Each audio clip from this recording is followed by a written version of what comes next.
Bonjour, nous commençons maintenant la leçon 11 du cours Guerre et paix au Moyen-Orient.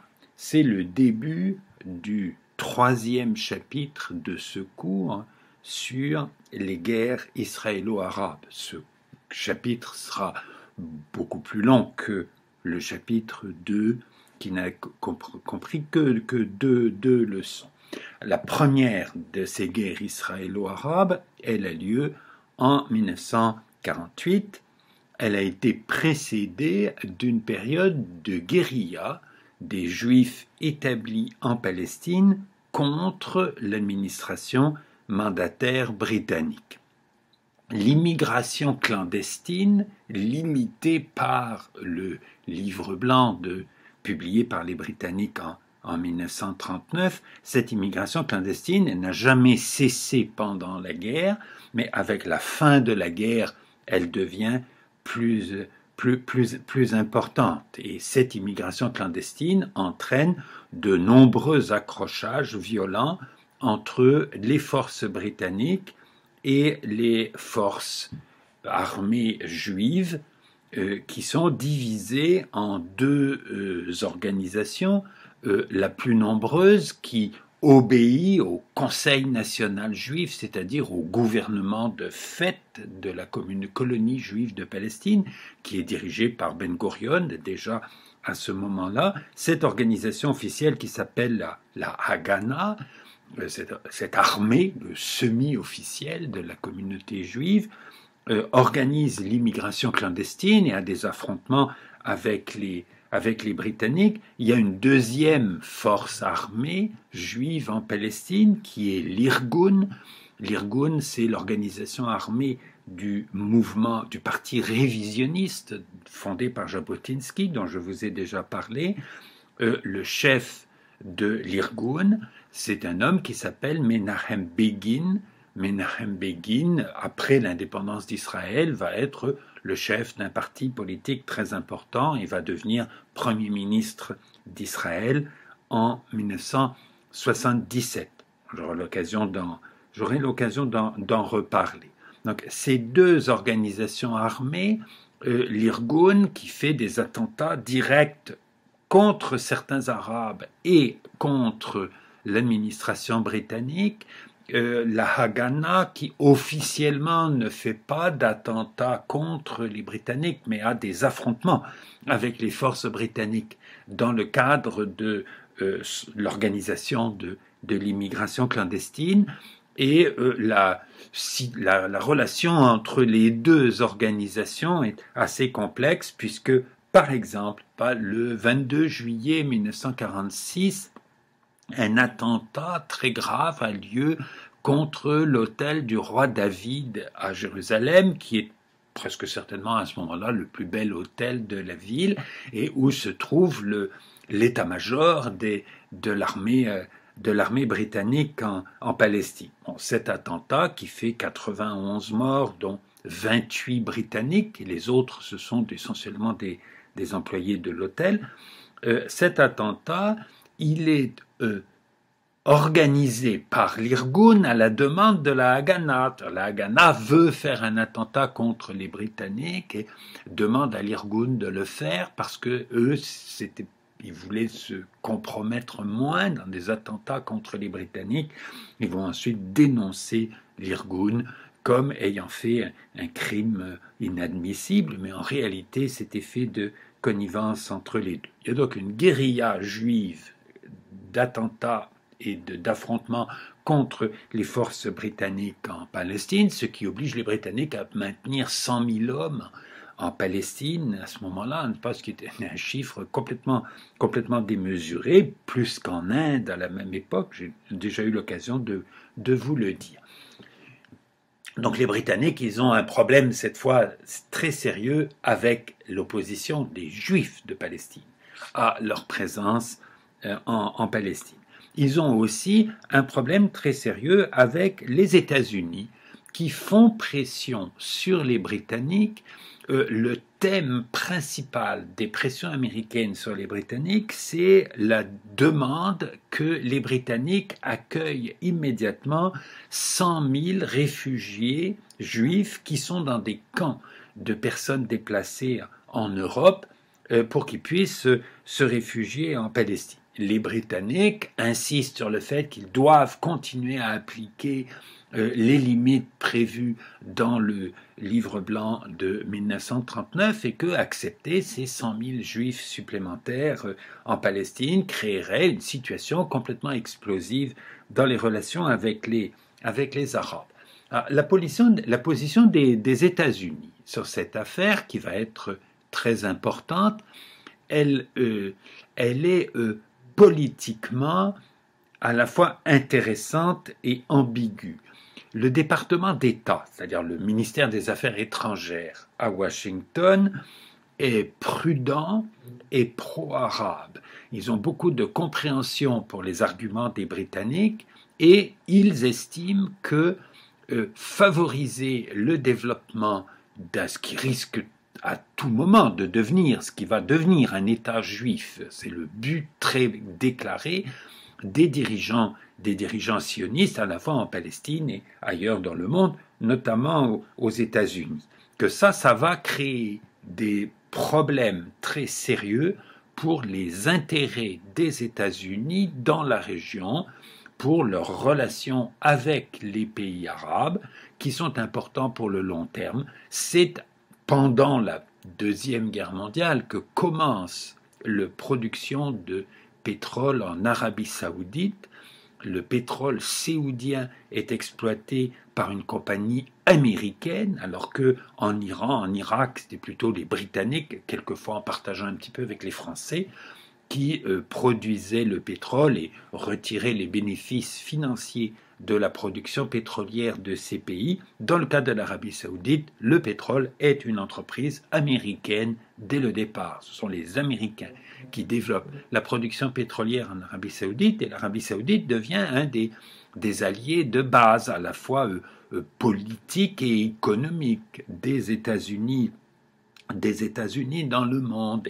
Le département d'État à Washington se rend bien compte que l'intérêt des compagnies pétrolières, l'intérêt stratégique des États-Unis dans la région du Moyen-Orient, cette histoire d'État juif et de sionisme, c'est très problématique et que ça risque de créer des difficultés et qu'il vaudrait mieux appuyer les Britanniques dans les tentatives des Britanniques qui ont les mêmes raisons d'essayer de préserver leurs intérêts dans les pays arabes et donc de limiter l'entreprise sioniste.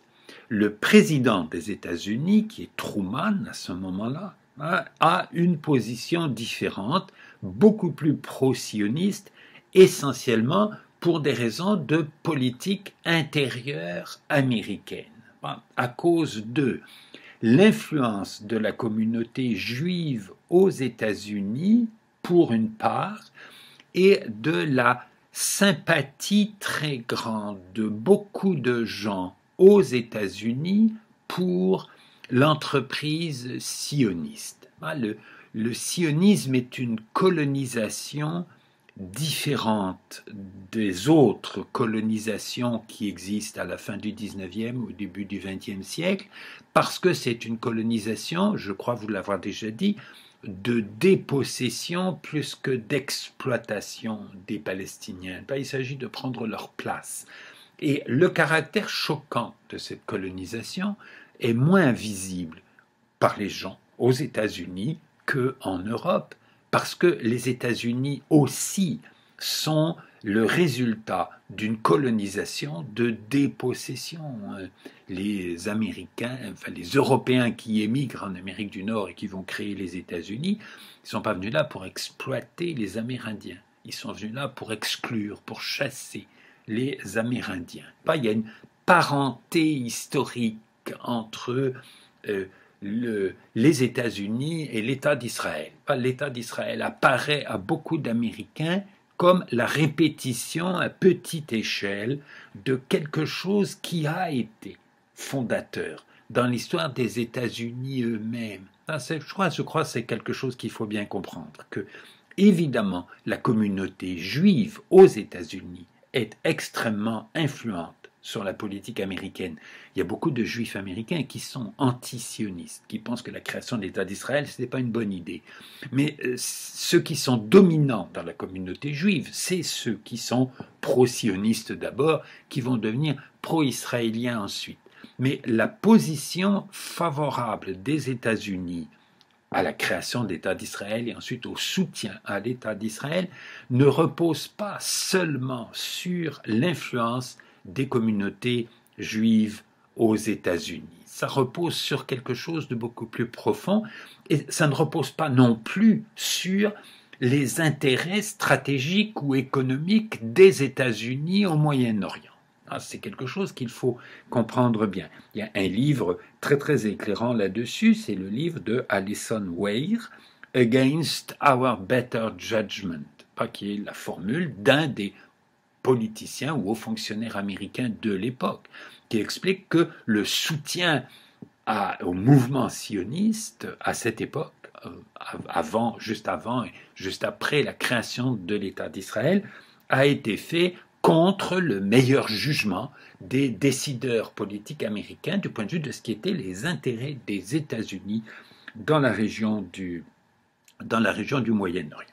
Les Britanniques, coincés par les pressions américaines et continuant à résister aux pressions américaines, et c'est difficile pour eux à ce moment-là parce que la Grande-Bretagne est très affaiblie économiquement par la guerre et a besoin de l'aide des États-Unis, les Britanniques, obligés maintenant de combattre les Juifs en Palestine, le gouvernement britannique convoque une conférence à Londres en septembre 1946 qui permet d'identifier les positions des différents partis dans cette affaire. Les représentants des Arabes à cette conférence refusent l'idée qu'il y ait un partage de la Palestine et avec un État fédéral qui est le projet présenté par les Britanniques. Ils veulent le maintien du livre blanc, donc la limitation très très stricte de l'immigration juive. Ils proposent que la Palestine soit un État unitaire, gouverné par des élus, par la majorité de la population.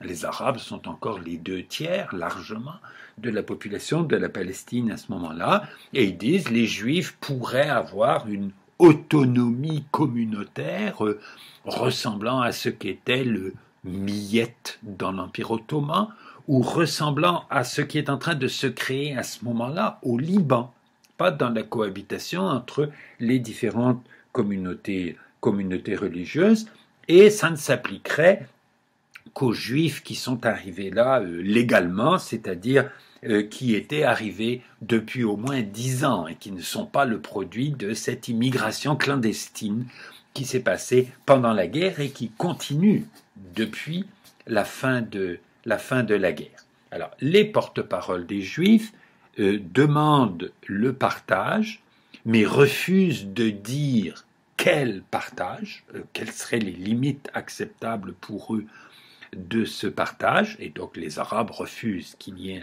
un partage. Les Britanniques disent que la seule solution serait un État binational avec une large autonomie provinciale, c'est-à-dire qu'il y aurait un partage territorial pour tenir compte de la composition de la population selon les différentes régions de la Palestine, mais ça continuerait à être un État unique avec une structure fédérale et une autonomie provinciale très très grande. Cette conférence donc n'aboutit à rien et le 14 février 1947, la Grande-Bretagne annonce qu'elle remet à l'ONU la décision de ce que doit devenir le mandat. Il faut bien comprendre que le mandat britannique en Palestine avait été attribué par la Société des Nations et c'est l'ONU qui est l'organisme successeur de la Société des Nations. Et c'est pourquoi l'ONU joue dans ce problème de décolonisation de la Palestine un rôle que l'ONU n'a pas joué dans beaucoup d'autres problèmes de décolonisation. C'est une des raisons pour lesquelles il fallait bien comprendre la différence entre les mandats et les colonisations classiques telles qu'elles existaient au début du XXe siècle, et telles qu'elles existent encore à ce moment-là. Les Britanniques, en 1947, ils ont un problème très très sérieux. En Inde aussi, c'est au moment où les Britanniques annoncent qu'ils ne s'occupent, qu'ils veulent que l'ONU décide. Qu'est-ce qu'on va faire avec la Palestine? Les Britanniques annoncent qu'ils se retirent de l'Inde, et l'Inde devient indépendante au cours de l'été 1947, avec un partage territorial décidé par les Britanniques, cette fois, et d'une certaine façon imposé par eux, pour créer le Pakistan, pour créer un État pour les musulmans et un État pour les autres, la majorité des autres Indiens. Tout ça, ils le décident, c'est pas l'ONU qui décide l'indépendance de l'Inde, ni le partage de l'Inde entre l'Inde et le Pakistan. C'est l'ONU qui est chargée de régler le problème de la Palestine. Elle ne va pas y arriver d'ailleurs, nous allons le voir un instant, mais elle en est chargée parce que le mandat sur la Palestine venait légalement de la Société des Nations. La domination britannique en Inde n'avait pas du tout cette origine. Il faut bien comprendre ce genre de distinction et pourquoi l'ONU a joué un rôle tellement important dans ce conflit depuis le début, alors que dans beaucoup d'autres conflits qui ont eu lieu depuis la Deuxième Guerre mondiale, l'ONU a eu un rôle beaucoup moins important. Donc l'ONU accepte sa responsabilité, réunit une assemblée générale extraordinaire en mai 1947 qui crée une commission de 11 membres pour décider, pour proposer qu'est-ce qu'il faut faire pour la Palestine. Devant cette commission, les sionistes présentent leur argumentation en faveur de la création d'un État juif.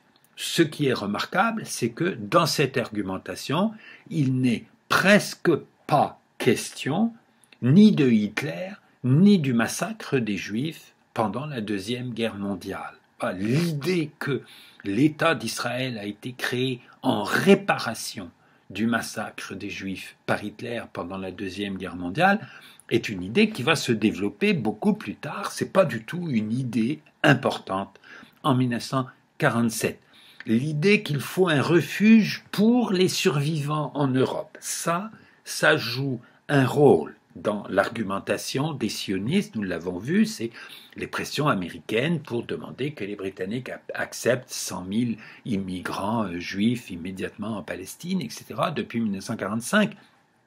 Ça joue un rôle. L'idée que le crime de Hitler contre les Juifs est absolument abominable et que c'est à cause de ça qu'il faut créer l'État d'Israël, cet argument, il n'intervient pas, ou presque pas, dans le débat en 1947. L'argument des porte-parole des sionistes devant cette commission, c'est qu'il y a des droits des Juifs sur la Palestine à cause de l'histoire de l'Antiquité et à cause du mandat de la Société des Nations qui reprenait les termes de la déclaration de Balfour. Qu'il y a un fondement juridique à la présence des Juifs en Palestine, à leur revendication d'un foyer national, et un foyer national, ça peut être un État. Ben Gurion, devant cette commission, propose qu'il y ait un partage de la Palestine, ça c'est très remarquable, il propose que soit créé un État juif et que le reste de la Palestine reste sous mandat britannique et que l'immigration juive soit permise dans le reste de la Palestine, pas dans ce qui ne serait pas l'État juif proprement dit. Alors, l'argumentation des porte-paroles des Arabes est de refuser tout partage qui, à leurs yeux, serait une étape avant l'expansion ultérieure de l'État juif. Et l'argument de Ben Gurion demandant que dans la Palestine qui n'est pas rattachée à l'État juif, l'immigration juive reste autorisée, donne une certaine crédibilité à la crainte des Arabes pas qu'un partage, c'est juste une étape avant la poursuite de la conquête de l'ensemble de la Palestine par les sionistes. Abdallah, le roi de Jordanie, devant la commission, a des porte-paroles qui soutiennent exactement la même position que les autres porte-paroles des Arabes. En privé aux Britanniques, il leur dit que le partage, à ses yeux, ça serait tout à fait acceptable et que la partie arabe de la Palestine, qui ne sera pas rattachée à un État juif, ça serait tout à fait logique que ce soit annexé par lui et que ça permette d'agrandir son royaume de Jordanie. La commission va produire 2 rapports.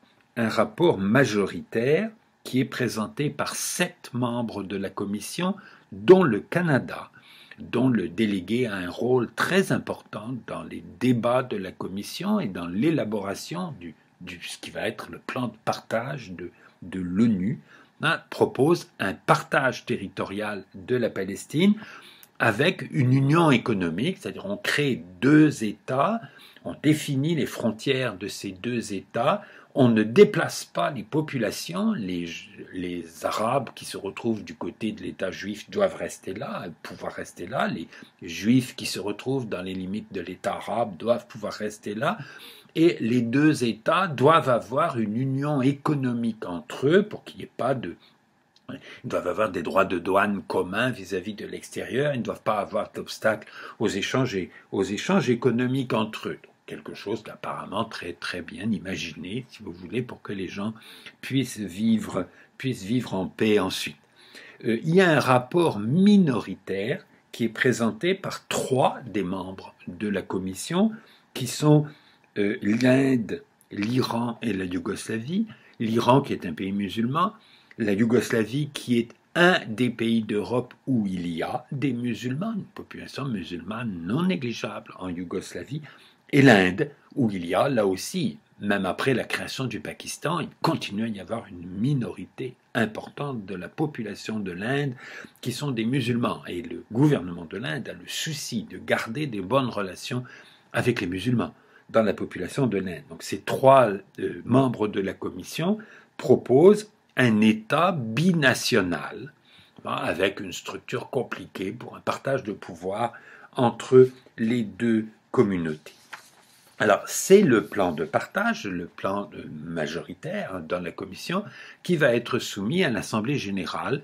Je vous montre une carte. Alors, le territoire de la Palestine dans les limites du mandat britannique, ça fait 27 000 km², c'est-à-dire, c'est pas très grand, c'est la moitié, ça serait un peu moins de la moitié de la Nouvelle-Écosse au Canada. Ça serait divisé en 2 États constitués chacun de 3 parcelles territoriales. Vous voyez la forme compliquée que ça peut avoir sur la carte. Aux intersections des frontières, il y aurait des territoires neutres pour permettre la circulation entre les 2 parcelles arabes et les 2 parcelles juives, dont les frontières se croisent à cet endroit-là. Il n'y aurait pas d'échange de population, il y aurait une union économique et Jérusalem serait internationalisée, deviendrait une ville internationale. Il y a eu tout un projet qui n'a jamais été appliqué sur le terrain. Il y a même eu un maire désigné pour la ville de Jérusalem, qui était un Américain qui n'a jamais quitté le sol des États-Unis en 1947 ou 1948. Donc il n'y a jamais eu de création d'une administration de l'ONU à Jérusalem. Mais il y avait le projet que la ville de Jérusalem reste une ville internationale.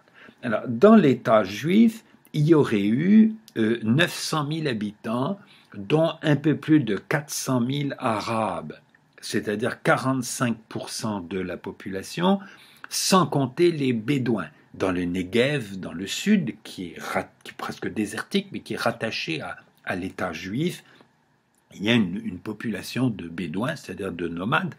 Et si on les compte, les Arabes auraient été presque la moitié de la population établie sur le territoire attribué à l'État juif par le plan de partage.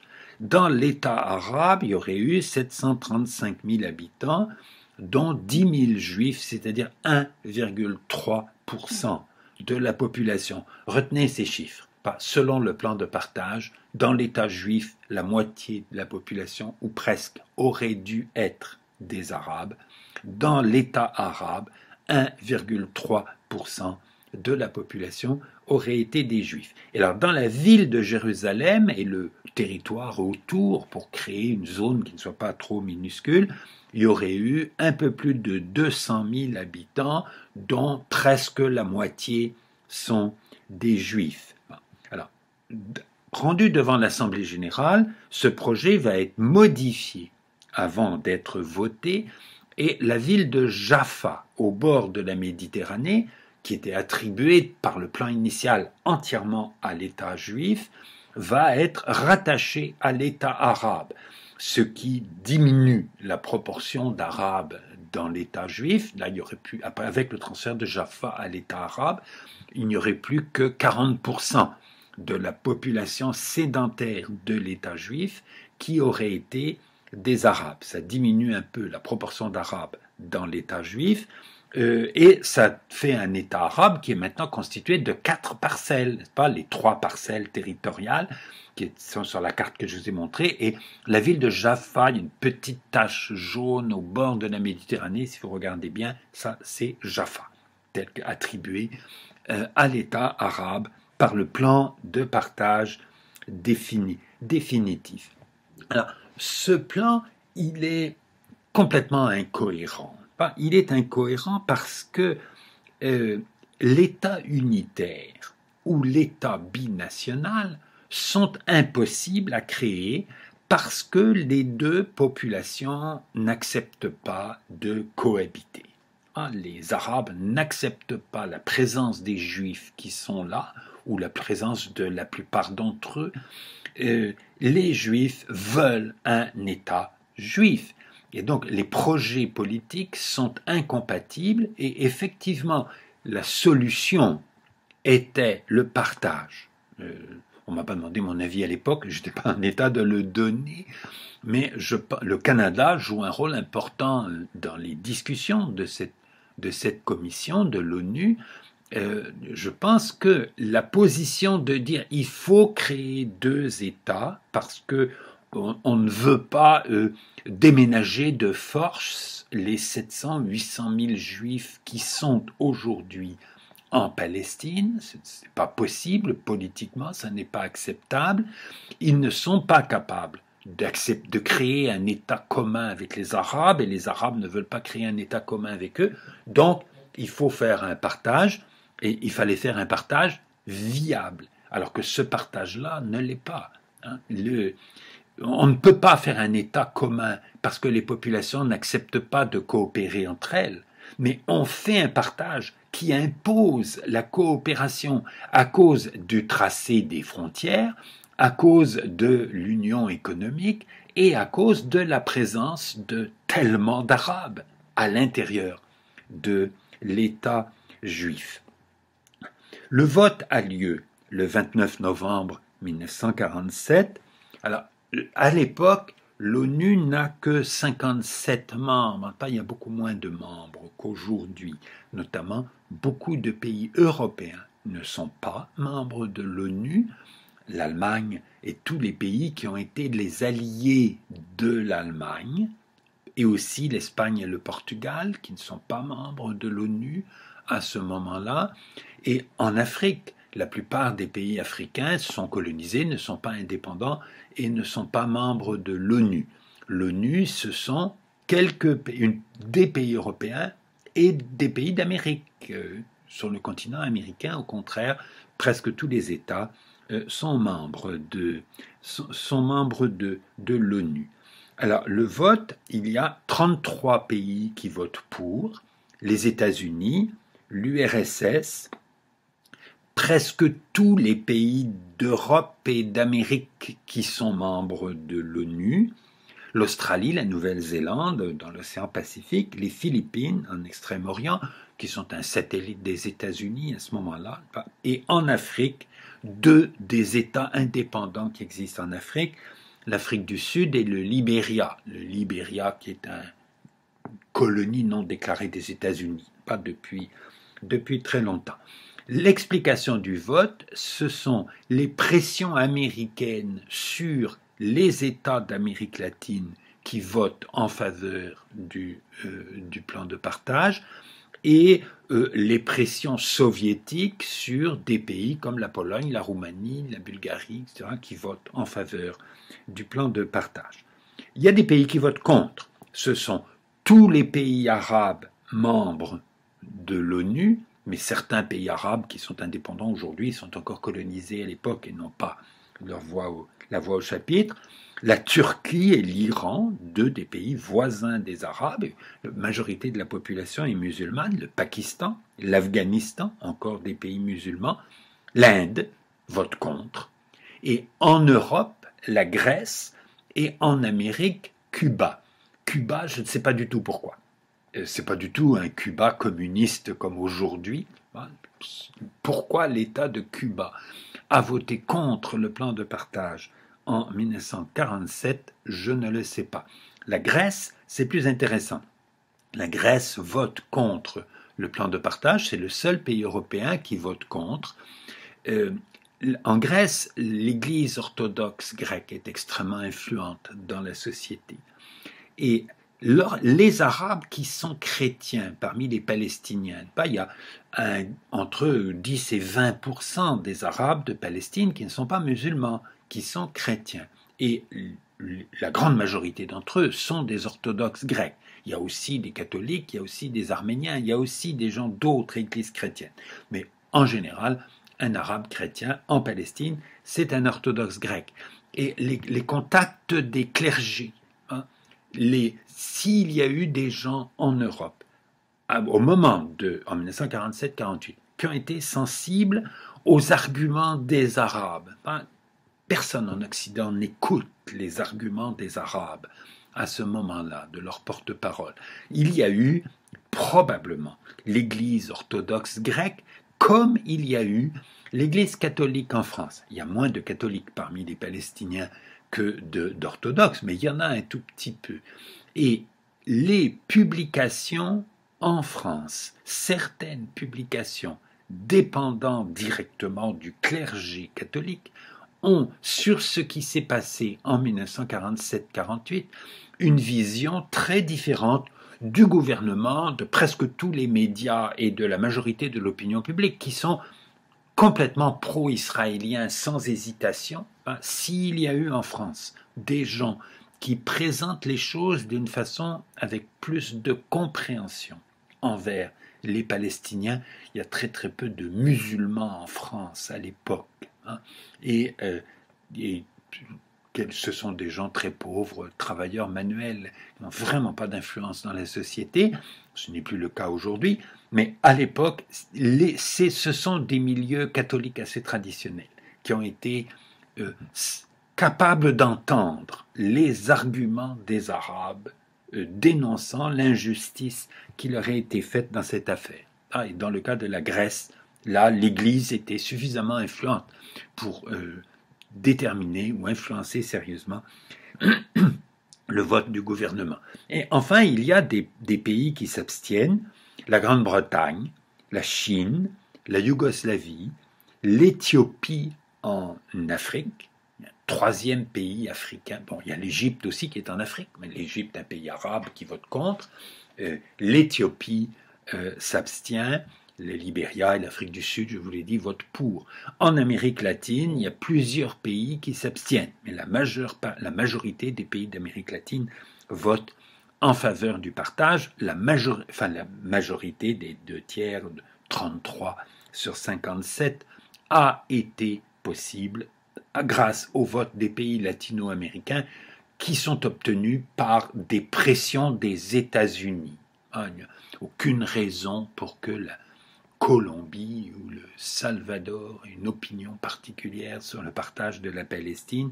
Le vote des pays latino-américains s'explique par l'influence des États-Unis. Alors, ce qu'il faut bien retenir, c'est que c'est un vote de l'Assemblée générale. Un vote de l'Assemblée générale, c'est une recommandation, ça n'est pas une décision. Pour que ça devienne une décision de l'ONU, il aurait fallu que ça soit adopté par le Conseil de sécurité. C'est seulement le Conseil de sécurité qui a le pouvoir de décision dans cette affaire. Et le pouvoir le Conseil de sécurité va, au cours de l'année 1948, adopter toute une série de résolutions, une quinzaine de résolutions du Conseil de sécurité au cours de l'année 1948 concernant cette affaire. Et ce sont des résolutions qui appellent à étudier la mise en œuvre du partage ou invitent les combattants, puisque les gens vont se battre au cours de l'année 48, nous allons en parler à l'instant, invitant les combattants à mettre fin au combat ou imposant des trêves dans les combats. Le Conseil de sécurité, qui a le pouvoir de décider et où il n'y aurait pas eu de veto, parce que les États-Unis et l'URSS sont d'accord pour appliquer le plan de partage. Est-ce qu'il y aurait eu un veto britannique ou un veto chinois, puisque la Grande-Bretagne et la Chine se sont abstenus au moment du vote à l'Assemblée générale? C'est douteux. Le Conseil de sécurité ne sait pas quoi faire au cours de l'année 48. Et nous allons le voir à l'instant, ils ont nommé au cours de l'année un médiateur pour essayer de résoudre le problème, et ce médiateur va immédiatement essayer de modifier le plan de partage qui avait été proposé en fait l'année précédente par l'Assemblée générale. Alors, le plan de partage n'aurait évidemment pas évité la guerre qui aura lieu en 1948. Le partage, il était très injuste envers les Arabes. Il laissait 40% d'Arabes dans la population de l'État attribuée aux Juifs et seulement 1,3% de Juifs dans l'État attribué aux Arabes. Ça veut dire quoi? Ça veut dire que le partage a été fait en s'efforçant de donner le maximum de territoire aux Juifs, juste pour qu'ils soient juste majoritaires, et le moins possible de territoire aux Arabes, en laissant le moins possible de Juifs à l'intérieur de l'État arabe. Les dirigeants arabes l'ont refusé, non pas parce qu'il était injuste, mais parce qu'ils étaient hostiles en principe à l'idée du partage. Et ces deux États, s'ils avaient été acceptés par les Arabes, ça n'aurait pas été viable à cause du problème des communications entre les différentes parcelles des États, c'est-à-dire ces zones neutres au niveau du passage entre les différentes parcelles et surtout les liaisons entre Jaffa, entièrement enclavée à l'intérieur de l'État juif, et les communications entre Jaffa et le reste de l'État arabe, que ça aurait été des sources de disputes absolument permanentes. Le maintien de 40% d'Arabes à l'intérieur de l'État juif, ça aurait été une autre source de disputes permanentes. Ces Arabes, ils auraient évidemment été mécontents d'être du mauvais côté de la frontière, même si les dirigeants arabes avaient accepté le partage. Faisant cette supposition, les Arabes attribués à l'État juif n'auraient pas été contents du tout d'être là, et l'État juif ayant du mal à contrôler cette population arabe trop nombreuse et éventuellement hostile ou indisciplinée, et cherchant à faire entrer dans l'État juif un nombre important d'immigrants, parce que le but des sionistes était de faire venir le plus d'immigrants possible dès l'indépendance, ce qu'ils vont faire. Il faut faire de la place pour les immigrants. Donc on trouve tous les prétextes qu'on peut pour expulser le plus d'Arabes possible.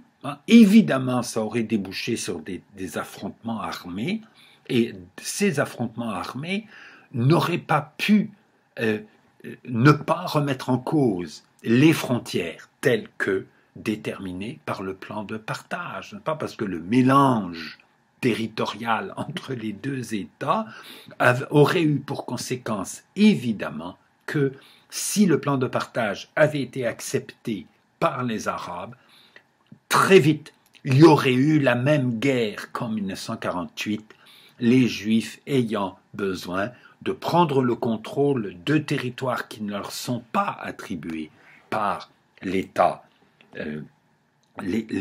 par le plan de partage, afin d'assurer leur propre sécurité sur le territoire qu'ils veulent contrôler. Et nous savons que le rapport de force militaire était, on va le voir à l'instant, était très favorable aux Juifs en 1948, et que donc, évidemment, dans la guerre qui aurait eu lieu entre les deux États, juste après leur création, c'est les Juifs qui l'auraient gagné. Et d'ailleurs, lorsque le 15 mai 1948, Ben Gurion proclame l'État d'Israël et annonce qu'il va s'appeler Israël, d'ailleurs, le nom n'était pas absolument certain à l'avance, certains de ses alliés politiques, certains de ses collaborateurs lui disent de dire dans la déclaration d'indépendance que les frontières d'Israël sont les frontières déterminées par le plan de partage de l'année précédente. Et il refuse de le faire. Il est très clair à ses yeux que c'est juste un point de départ, que évidemment l'État juif ne va pas pouvoir avoir les frontières qui ont été imaginées dans ce plan de partage qui n'est pas vraiment obligatoire, puisqu'il n'a pas été confirmé par le Conseil de sécurité. Donc, retenez cela, que l'État d'Israël n'a pas été créé par l'ONU. Le plan de partage de 1947 n'a jamais été appliqué. Israël n'a ni les frontières, ni le statut de l'État juif prévu en 1947, et les Arabes, en refusant le plan de partage, ça n'a pas été une occasion manquée pour eux. On rencontre très souvent cet argument que si les Arabes avaient accepté le plan de partage en 1947, tout se serait passé différemment, ils n'auraient pas eu à se plaindre ensuite, et l'État d'Israël aurait continué à exister dans les frontières prévues par le plan de partage, et puis voilà. Évidemment, cela est invraisemblable. Le plan de partage ne pouvait pas être créé une situation gérable pacifiquement par les personnes concernées. Il y a eu beaucoup d'occasions manquées par les Arabes dans cette histoire. Le plan de partage de 1947 n'est pas une occasion manquée à ce moment-là. Dès le vote du plan de partage, donc le 29 novembre 1947, à l'Assemblée générale de l'ONU, les affrontements commencent en Palestine. Ils seront divisés en deux guerres successives, une guerre civile identitaire entre Juifs et Arabes, et à partir du 15 mai 1948, une guerre interétatique entre le nouvel État d'Israël et les États arabes voisins. Alors je parle d'abord rapidement de la guerre civile ethnique ou identitaire entre Juifs et Arabes en Palestine.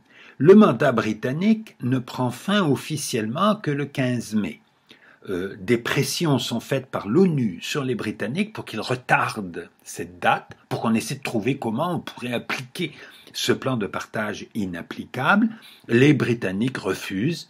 Les Britanniques disent « Nous ne ferons rien pour appliquer ce plan.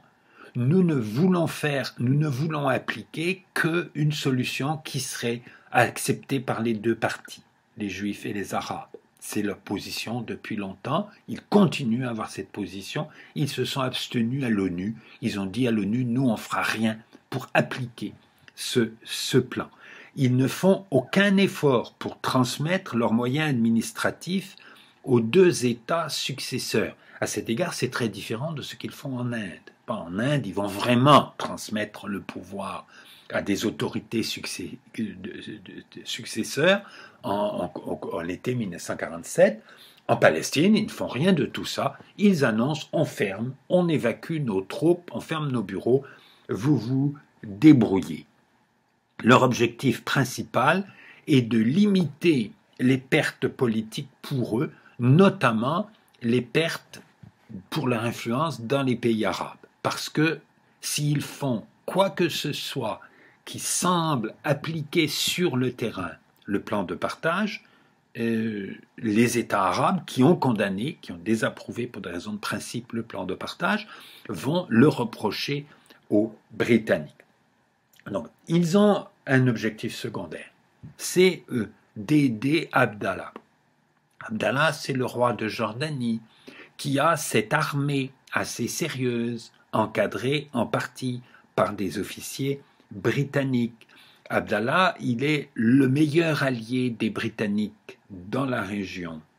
Et les Britanniques, avant même le 15 mai, avant 48, avant même leur retrait complet de Palestine, vont permettre à l'armée jordanienne de pénétrer en Palestine et d'occuper certaines positions dans les régions où il n'y a pas de juifs ou quasiment pas de juifs. Voilà, ce qui fait que l'armée jordanienne commence à prendre, dès avant le 15 mai, le contrôle de certains territoires qui, d'après le plan de partage, sont attribués à l'État arabe. Et Abdallah pense que la partie arabe de la Palestine va lui revenir à lui, que c'est la Palestine, c'est la Jordanie qui est capable de prendre le contrôle de ces territoires, d'empêcher les Juifs de s'en emparer. Dans les conversations avec les autres dirigeants arabes, Abdallah est perpétuellement en train de leur dire qu'ils ne peuvent pas gagner militairement contre les Juifs. Apparemment, c'est lui qui avait compris ça. Les autres dirigeants arabes ont cru en 1948 qu'ils pouvaient gagner une guerre contre les Juifs de Palestine. C'est Abdallah qui se rend compte que ça n'est pas possible et qui pense que ce qu'il peut faire de mieux, c'est sécuriser le maximum de territoires arabes en Palestine, avec l'avantage d'éviter aux habitants de ces territoires de tomber sous le contrôle des Juifs, ce qui était, je pense, une bonne chose pour eux, et d'agrandir son propre royaume, de lui donner plus d'importance et plus de ressources. Il y a perpétuellement un désaccord entre Abdallah, qui est l'État le plus proche de la Palestine, et à ce moment-là, celui qui a les moyens d'action militaire les plus importants, et que les Britanniques favorisent d'une certaine façon, pensent que la moins mauvaise solution du point de vue de leurs intérêts dans la région, c'est que Abdallah soit renforcé le plus possible dans cette affaire. Avant le 15 mai, les combats de la guerre civile ethnique ou identitaire opposent d'un côté la Haganah et l'Irgun, dont je vous ai parlé tout à l'heure, les deux organisations militaires juives qui d'ailleurs vont fusionner au cours de la guerre en une force armée unique, et de l'autre côté, des groupes de résistants arabes palestiniens qui sont aidés par quelques volontaires infiltrés à partir des pays voisins. Ces combats, avant le 15 mai, donc avant l'intervention des États arabes extérieurs, vont faire entre 2 et 3 000 morts répartis à peu près également entre les Juifs et les Arabes. Les populations civiles arabes qui se trouvent dans les zones dont les forces juives prennent le contrôle s'enfuient pour échapper au combat ou sont expulsés. Il y a les deux situations. Certains arrivent à rester sous le contrôle des forces juives, mais c'est seulement une minorité d'entre eux. Les opérations militaires de chasser, la stratégie des Juifs de chasser les populations arabes des zones qu'ils occupent. D'une part, ça a une justification militaire qui est d'assurer la sécurité des communications. La population juive en Palestine, elle est dispersée, elle est mélangée à des Arabes partout. C'est pour ça qu'il faut laisser 40% de population arabe dans l'État juif, pas tel que prévu par le plan de partage. Donc ça a une logique de communication militaire, ça a aussi une logique de nettoyage ethnique.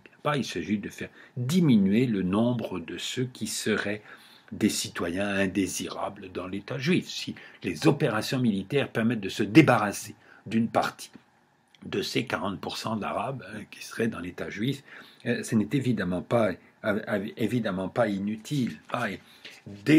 Une partie de la propagande israélienne sur ce sujet sera pendant très longtemps de dire que c'est l'intervention des États arabes et les gouvernements arabes en intervenant en Palestine qui ont appelé les Arabes à s'enfuir et que c'est ça qui a créé le problème des réfugiés. Ce discours, il est complètement faux. L'expulsion des gens par les forces juives commence bien avant l'intervention des États arabes. Au début de mai 1948, les forces combattantes des Arabes palestiniens sont en désarroi complet et les forces juives contrôlent à peu près tous les territoires où sont implantés des civils juifs, y compris la moitié de la ville de Jérusalem, qui devait être internationalisée et qui est en fait divisée entre des forces juives à l'ouest et des forces jordaniennes essentiellement, qui contrôlent l'est de la ville de Jérusalem, dont toute la vieille ville, à l'intérieur desquelles il y a les lieux saints, et puis qui est entourée par des murs qui sont assez faciles à utiliser comme position défensive à l'époque. C'est une guerre presque sans aviation, c'est une guerre presque sans artillerie, c'est une guerre avec entièrement des armes légères, des mitrailleuses et des mortiers. Les armées régulières arabes, quand elles vont intervenir, vont avoir un tout petit peu de blindés avec des soldats qui ne savent pas les utiliser. Les Juifs vont fabriquer des blindés en soudant des plaques de blindage sur des camions civils qui vont servir à circuler sur certaines routes en se faisant pas trop tirer dessus. C'est une guerre qui est menée avec des moyens d'armement extrêmement rudimentaires. Et donc les murs de la ville historique de Jérusalem, pour combattre avec des fusils, des mitrailleuses, c'est efficace. Pas pour avoir des positions défensives s'il n'y a pas d'artillerie ou d'avions de bombardement.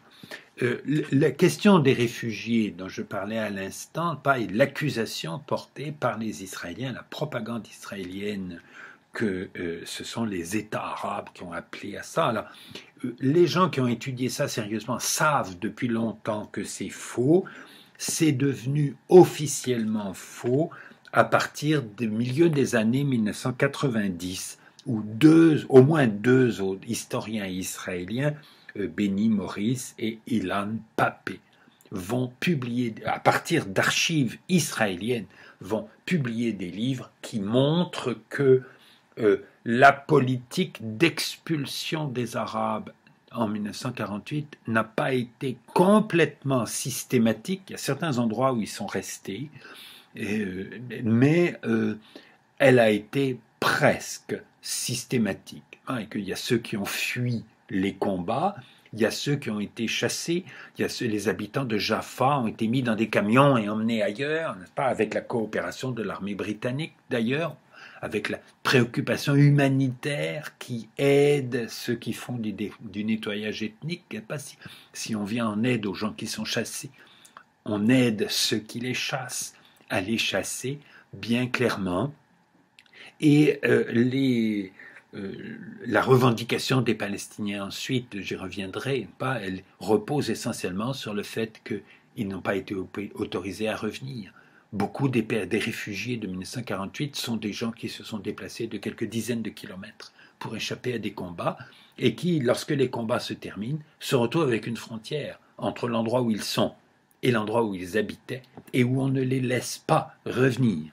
Et que c'est ça, fondamentalement, le fondement juridique de revendication des réfugiés palestiniens. J'y reviendrai plus longuement plus tard. Mais donc la légende, pas que ce sont les États arabes qui ont appelé les Palestiniens à s'en aller, cette légende, elle n'a plus cours aujourd'hui. Même les Israéliens ont cessé de le prétendre.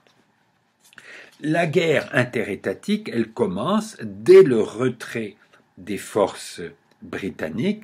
Donc il y a le retrait des Britanniques le 15 mai, la déclaration d'indépendance d'Israël, la reconnaissance très rapide par les États-Unis et par l'URSS, les deux grandes puissances hostiles entre elles par ailleurs, ont la même position. Elles ont voté de la même façon à l'ONU sur le plan de partage. Elles se précipitent toutes les deux pour reconnaître l'État d'Israël. Dans le cas des États-Unis, j'ai un tout petit peu parlé tout à l'heure des raisons du soutien du président des États-Unis, et pas du département d'État, à la création de l'État d'Israël.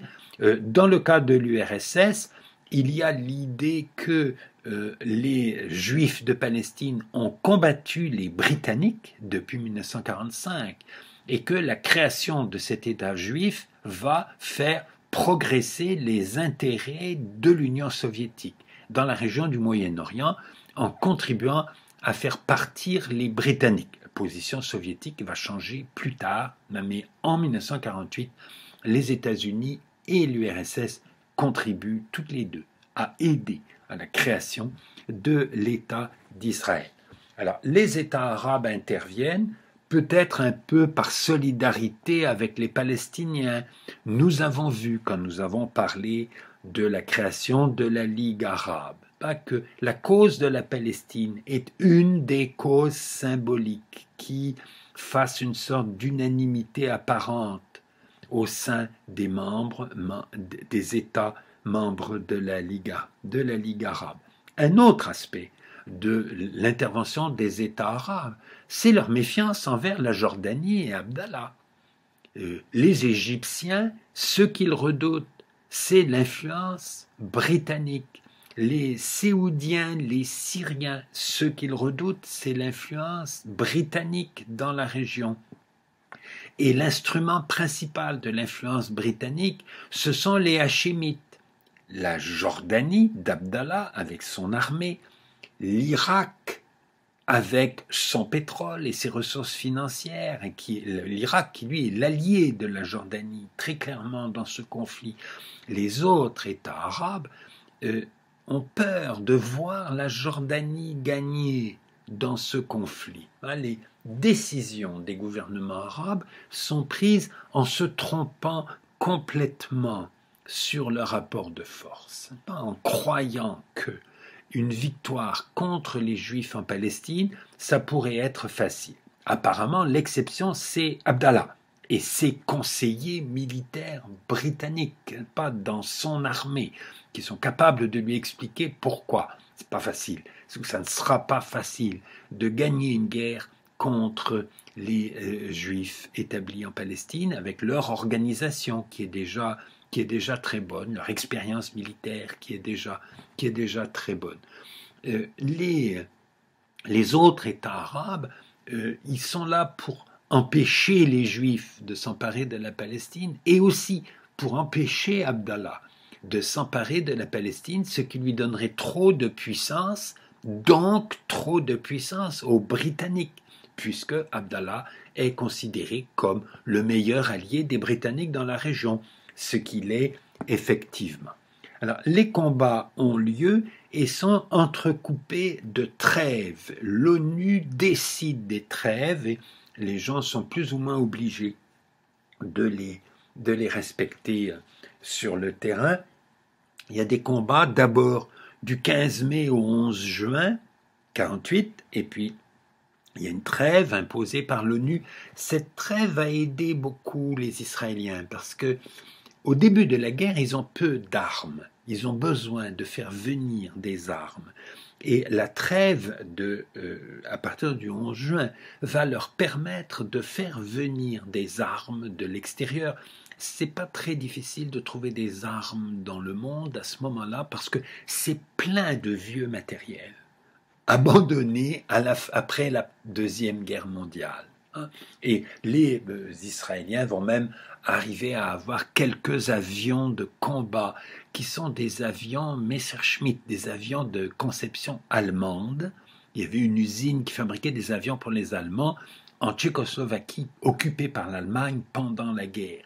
Et cette usine, elle continue à fabriquer des avions Messerschmitt 109, modèle de combat, l'avion de combat allemand de la Deuxième Guerre mondiale, et les quelques aviateurs israéliens qui peuvent combattre à la fin de l'année 1948 vont combattre aux commandes d'avions de conception allemande fabriqués en Tchécoslovaquie, qui sont livrés par la Tchécoslovaquie avec l'accord de l'URSS. Il y a du matériel qui vient de France, il y a du matériel qui vient des États-Unis. C'est facile de trouver du vieux matériel militaire. Et les Israéliens, donc, ont peut-être surclassé en termes d'armement par les armées arabes au mois de mai ou au mois de juin 1900.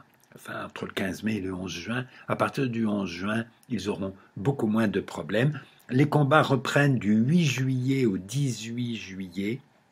C'est à ce moment-là qu'il y a une nouvelle trêve avec une tentative de médiation, j'ai fait allusion tout à l'heure, pas d'un Suédois du nom de Bernadotte, qui se rend dans le pays, qui parle avec les gens et qui commence à élaborer un nouveau plan de partage qui diminuerait la superficie des territoires attribués aux Juifs.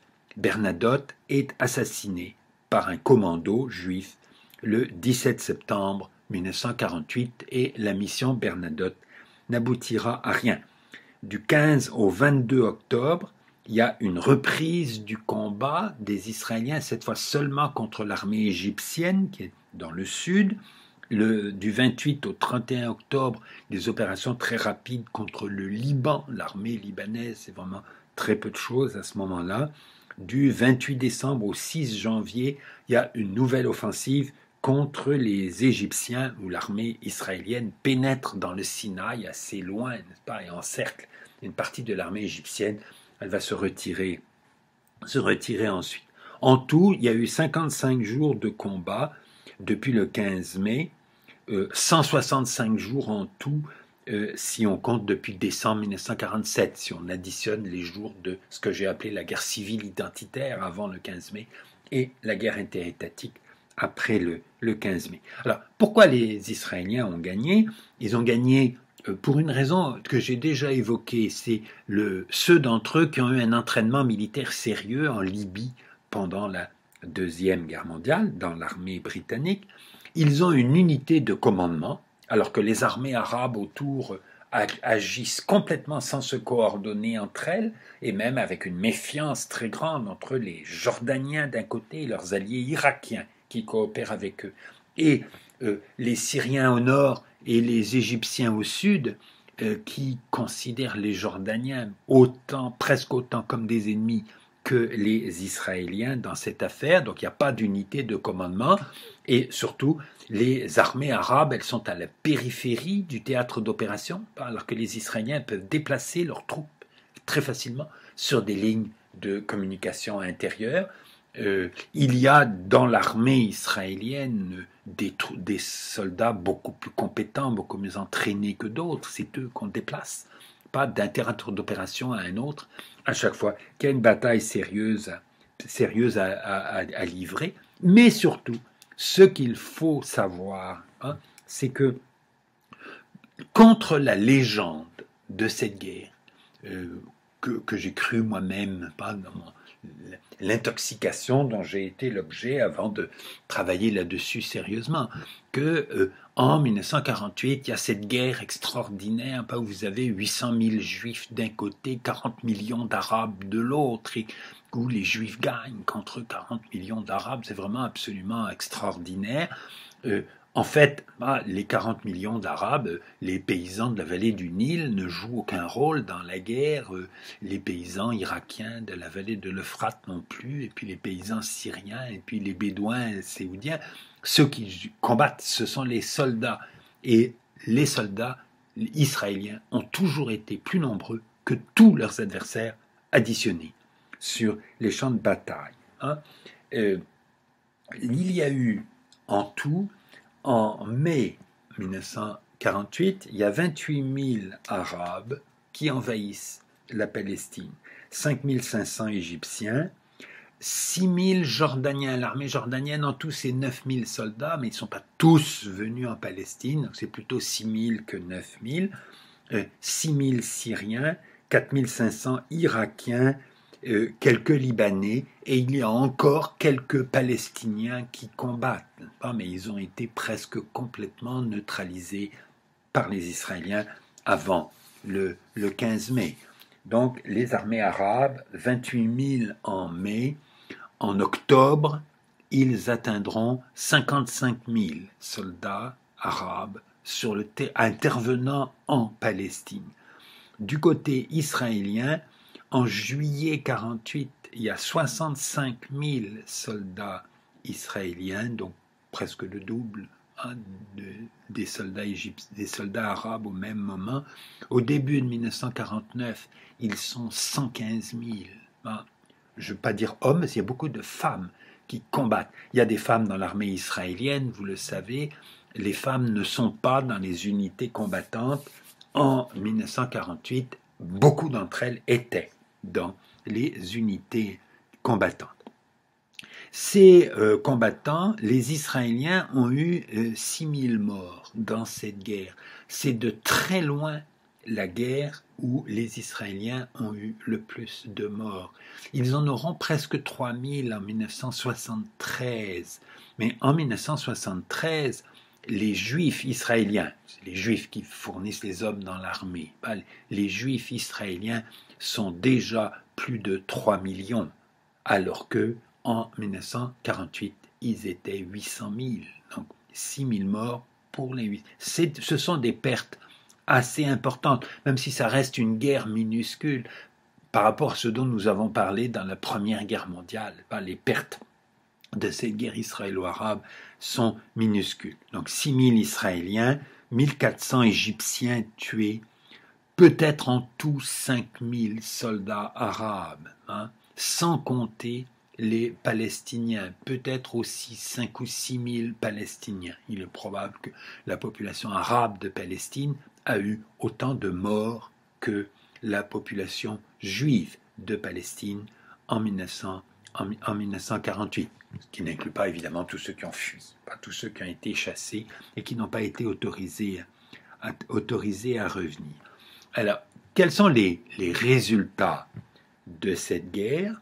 Il y a des armistices qui sont signés en 1949 à Rhodes, avec l'Égypte d'abord, et puis avec 3 autres pays, le Liban, la Syrie et la Jordanie. L'Irak ne signe pas d'armistice, l'armée irakienne se retire. L'armée irakienne, elle combattait aux côtés de l'armée jordanienne, et donc la délimitation des lignes d'armistice qui est faite à Rhodes, à cet endroit-là, elle est faite par une négociation entre Israéliens et Jordaniens. Il n'y a jamais eu d'armistice entre Israël et l'Irak. Ça donne la répartition du territoire qui sera l'État d'Israël jusqu'en 1967, avec le territoire contrôlé par les Israéliens et que le monde entier se met à considérer comme du territoire légitime d'Israël, bien que cet État n'a pas de frontières reconnues. Ce sont seulement des lignes d'armistice. La majeure partie de la Palestine arabe qui n'a pas été occupée par les Israéliens est annexée par la Jordanie, et il y a le territoire de Gaza qui est du territoire palestinien, qui reste occupé par l'armée égyptienne, mais qui n'est pas annexé par l'Égypte. c'est la différence entre Gaza et la Cisjordanie. La Cisjordanie, c'est-à-dire le territoire qui est à l'ouest du Jourdain, la Cisjordanie est annexée à la Jordanie, les gens obtiennent la citoyenneté jordanienne, votent pour des élections au Parlement jordanien, c'est la loi jordanienne qui s'applique sur ce territoire, qui va s'y appliquer jusqu'en 1967, et même au-delà pour certaines questions. Et à Gaza, ça reste du territoire théoriquement palestinien, gouverné par l'Égypte. On dit souvent la bande de Gaza, pas à cause juste de la forme géographique que ça peut avoir. L'État d'Israël va se consolider dans la période suivante. Là, il y a une immigration très importante dès l'indépendance. L'immigration, elle commence à se développer pendant la guerre. Un certain nombre d'hommes qui immigrent en Israël au cours de la guerre de 1948, qui rejoignent l'armée presque immédiatement.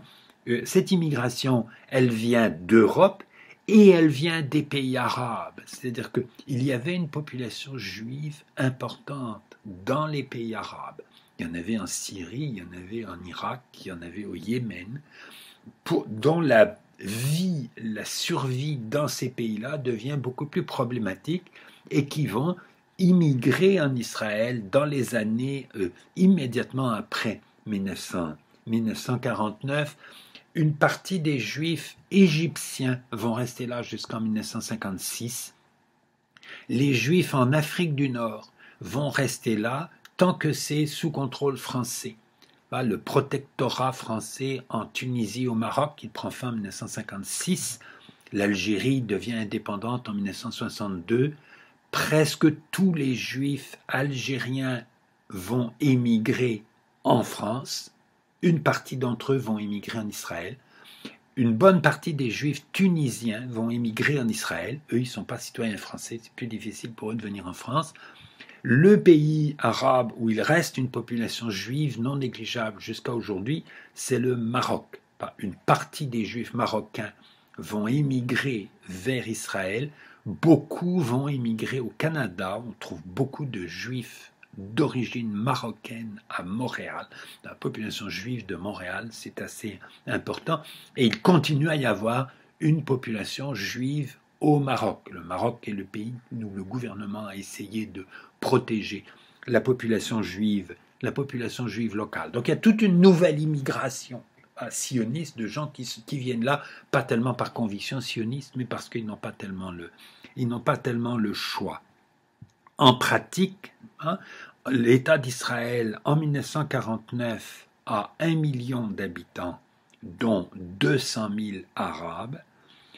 Ils seront 1,5 million en 1952, 3 millions en 1967, 6 millions en 2000, 9 millions aujourd'hui, dont 2 millions d'Arabes qui sont devenus citoyens israéliens après 1949. Alors, quelle est la situation des Palestiniens?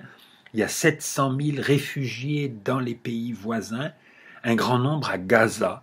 La population de la bande de Gaza a plus que doublé à la suite de la guerre de 1948. Il y avait une petite ville à Gaza, une ville moyenne, puis d'autres agglomérations. Il y avait une population palestinienne là qui restait en place, mais la population palestinienne du territoire a plus que doublé. Plus de la moitié d'entre eux sont des réfugiés du reste de la Palestine. Il y a beaucoup de réfugiés en Cisjordanie, donc qui peuvent devenir jordaniens. Il y a des réfugiés au Liban et en Syrie, plus au nord, certains d'entre eux qui vont se disperser ailleurs dans le monde, mais c'est essentiellement dans ces pays que se retrouvent ces réfugiés. Et puis il y a les Palestiniens qui deviennent citoyens israéliens. Ils sont environ 200 000 en 1949, ils sont environ 2 millions aujourd'hui. Il y a eu ce qu'on appelle la revanche des berceaux dans le cas du Québec, pas après l'occupation, la conquête britannique. Il y a une revanche des berceaux de la population palestinienne de citoyens israéliens tout à fait extraordinaire. D'une certaine façon, ils sont des citoyens.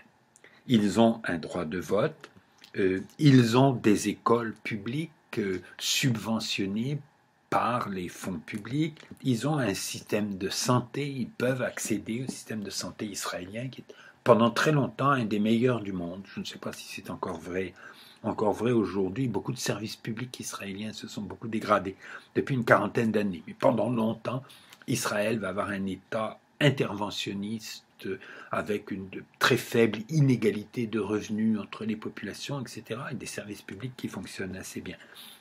Les écoles, les enseignants des écoles arabes, après 1949, vont se plaindre toujours qu'ils ont beaucoup plus d'élèves par classe que dans les écoles juives.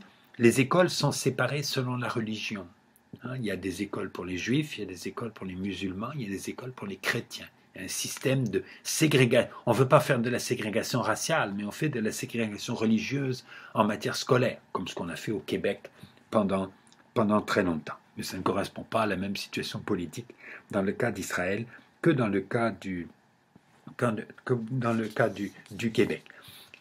Ces Arabes israéliens, donc citoyens israéliens, vont être victimes jusqu'au début des années 50 de quelque chose de très très grave.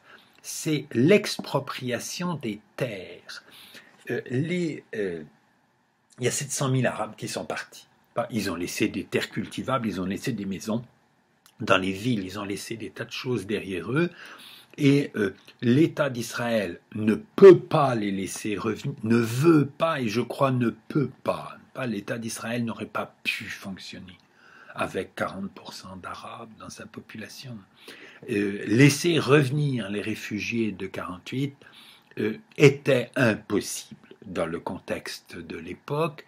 Ces gens ont vu ça comme une injustice et ils ont eu raison de le voir comme une injustice.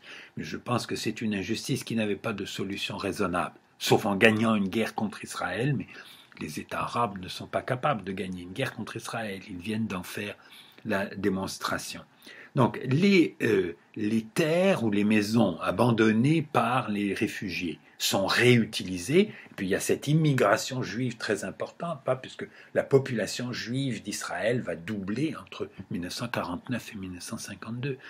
Ces nouveaux arrivants, il faut les mettre quelque part. Il y a eu des camps de tentes d'immigrants en Israël au début des années 50, pas avant qu'on arrive à reclasser, recaser tous ces gens-là. Donc il n'est pas question qu'il y ait des maisons qui restent vides sous prétexte que leurs propriétaires sont partis et auront le droit de revenir un jour. Donc il y a une loi qui décide l'utilisation des biens des absents. Et au début des années 50, on va se mettre à appliquer cette loi à des Arabes qui ne sont pas absents. C'est-à-dire toutes les personnes dont on peut montrer qu'à un moment ou à un autre, au cours de la guerre de 1948, ils se sont déplacés et ils n'ont pas été chez eux. Leurs biens deviennent expropriables. Et c'est une catégorie étrange qu'en Israël, on va appeler les présents absents. Ce sont des gens qui sont présents chez eux, mais à qui on applique les mêmes lois qu'aux absents, parce qu'ils se sont déplacés à un moment ou à un autre au cours des opérations militaires en 1948, ce que beaucoup de gens ont fait, évidemment. Et donc les Arabes citoyens israéliens vont être dépossédés complètement de leurs terres cultivables qui sont attribuées à des colonies juives qui sont installées là à leur place, et très souvent de leur maison ou de leur habitation. Et la population arabe israélienne, qui était souvent une population paysanne, est devenue une population de gens travaillant en ville, de gens qui travaillent dans l'industrie, qui continuent souvent à habiter dans des petites communautés rurales, mais qui n'ont plus de terres cultivables du tout et qui se transportent, notamment dans la majeure partie de la population arabe d'Israël se trouve dans le nord, en Galilée. La plus grande ville arabe en Israël, c'est Nazareth. Vous savez tous que Nazareth est en Galilée. Et il y en a d'autres à la périphérie d'Haïfa, donc il y a une une ville importante avec une activité portuaire, une activité industrielle à Haïfa. Beaucoup d'Arabes israéliens travaillent dans ces entreprises. Ce sont des anciens paysans ou maintenant des enfants ou des petits-enfants de paysans qui n'ont plus la possibilité de travailler la terre et qui sont devenus des ouvriers, des employés d'entreprises industrielles. Ils vont, ces Palestiniens devenus citoyens israéliens, vont se résigner pendant longtemps à leur situation parce que les autres États arabes et les réfugiés à l'extérieur et les porte-paroles des Palestiniens réfugiés à l'extérieur vont avoir vis-à-vis d'eux une attitude qui va aider les autorités israéliennes à faire tenir tranquilles les Arabes israéliens.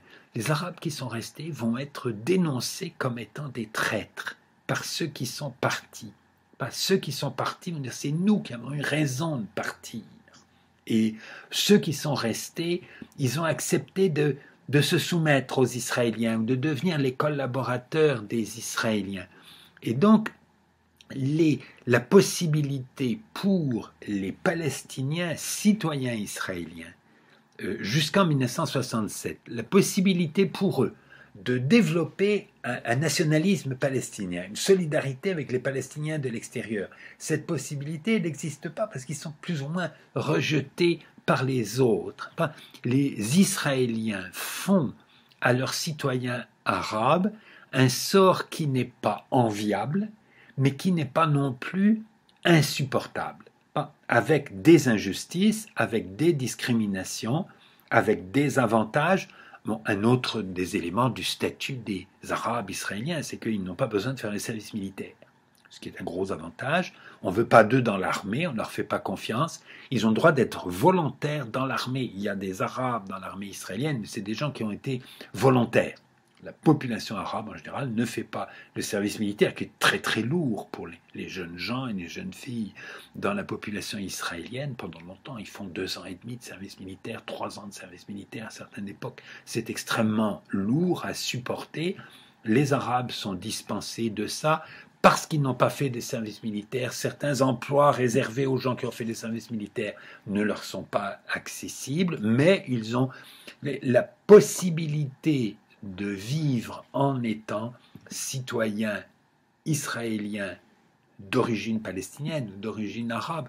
Et ça n'est pas insupportable et il n'y a pas d'autre option politique que d'accepter le contrôle minutieux de l'autorité israélienne, certaines formes de paternalisme envers eux, ce qui va leur permettre d'avoir un très bon état de santé, d'avoir cette natalité extraordinaire qui leur permet de se multiplier beaucoup, d'avoir cette population entièrement scolarisée assez convenablement avec des enseignants arabes palestiniens, mais qui ont des salaires d'enseignants de l'État d'Israël. Vous avez cette situation qui est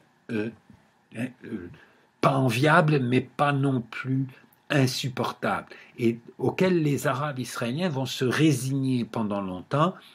J'y reviendrai, ça devient moins vrai après 1967, où là, la conception politique des Palestiniens va changer, notamment les dirigeants palestiniens de l'extérieur vont cesser de dire que ceux qui sont restés sont des traîtres, ils vont commencer à dire que c'est eux qui ont eu raison et que c'est dommage que les autres soient partis et que si un plus grand nombre de Palestiniens étaient restés en Israël, les chances politiques des Palestiniens dans le conflit auraient été meilleures. Mais ça, c'est une problématique qui va se développer après 1967. Et voilà, ça c'est la situation 1949 au moment de la signature des accords d'armistice. Au moment où ces accords d'armistice sont signés, au début de l'année 1949, beaucoup de gens pensent que ces armistices vont être suivis rapidement par une négociation de paix. Cette négociation de paix, elle va être tentée, elle n'aboutira pas. Ce conflit qui, je crois, aurait pu se terminer à ce moment-là va se poursuivre pendant très longtemps pour des raisons que nous verrons dans la prochaine leçon. Je vous remercie de votre attention.